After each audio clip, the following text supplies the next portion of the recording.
Well, it's Flatlander Mike back again. A few days later, we've got the plow and all assembled. There's lots of assembly instructions, especially the coal pin one. They're really good. So if you just play that, look at it a couple times. Looks like a fairly sturdy plow to me. I mean, sure, it's not complete steel, but it's in 3 pieces. I did add this angle iron to the front, and goes all along, and it's bolted on. I drilled holes in the top here and put bolts. I actually filed out the holes to square so I could put carriage bolts in there. So we've got that done. Now what took me the most time is modifying my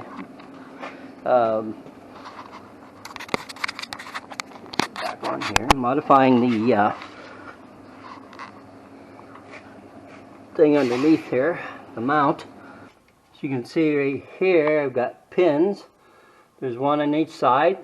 So if I want to drop the plow, just pull those 2 pins and the trailer hitch at the back, and it just falls right down. I can pull ahead a little bit, releases it. So this is the mount that comes with right here. This is the mount that comes with it. Supposed to mount this underneath on the belly pan, but like I said in the previous section, I used my own Swisher plow mount. Now this plow mount used to come out in the front. Used to come out front here, and I just cut it off at the bend, and I mounted a piece of rectangular steel tubing in there. I just bolted it on for now. I may end up welding it in after. We'll see how it works. So then I just drilled holes here, here, and then I drilled 2 down here for through the rectangular tubing and this mount, and I've got 4 main mounts here. Now these other bolts here for comes with these brackets. They're only this long, this about here to here, but they're very reinforced. They got an L shape to them, so I bolted them on to give it a little more sturdiness here where it's pushing. So I mean, if it's going to bend, it'll probably bend right here. So but I don't think it's going to bend. It's pretty sturdy. So the other thing is I did shorten the tube, the push tubes. Okay, so the push tubes, they can actually come with 2 sets of holes in these sleeves here. They're called extensions, and they use them on the UTVs. Now, because I mounted mine way up front here, I couldn't use the extensions because it would be too far. I tried it at the back, and it just, nothing worked out. The plow was only like about 3 inches off the ground, and just would not work right. So what I did was I just took these bolts back out and moved these extensions flush with the tubes. Okay, put the bolts back in, and instead of mounting this tube underneath, I mounted it on top, which gives me a little bit more height. So that kind of worked out pretty good. So everything else is pretty straightforward. I opted to use 2 pulleys here.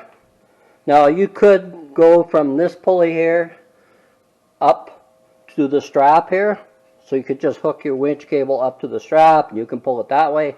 I opted to go with 2, so when it pulls here, it pulls evenly between these 2 right here, these 2 here.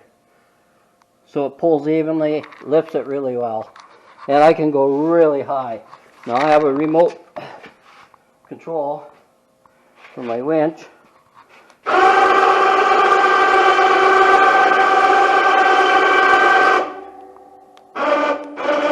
Pretty high, so I can go way higher than I really need to go. So Yeah, it took me about 3 hours to fabricate the mount and everything, and then I just spent another couple hours today putting this angle iron on. And the other thing I did was I put this 2-inch pipe on the bottom. I was reading on YouTube that they're good for doing gravel driveways. I do have gravel and some lawn, so it won't dig into the lawn. So what we're going to do is we're going to take it out and we're going to try it, because I haven't tried it yet, and we just got about a couple 3 inches of snow here, so it's all blown in. So I'm going to try and plow some snow for the first time. So yeah, we just went out, did some plowing, tried it out. Works flawlessly. All in all, I'd say it's probably worth the price of the plow. As long as you don't have to do a bunch of commercial work.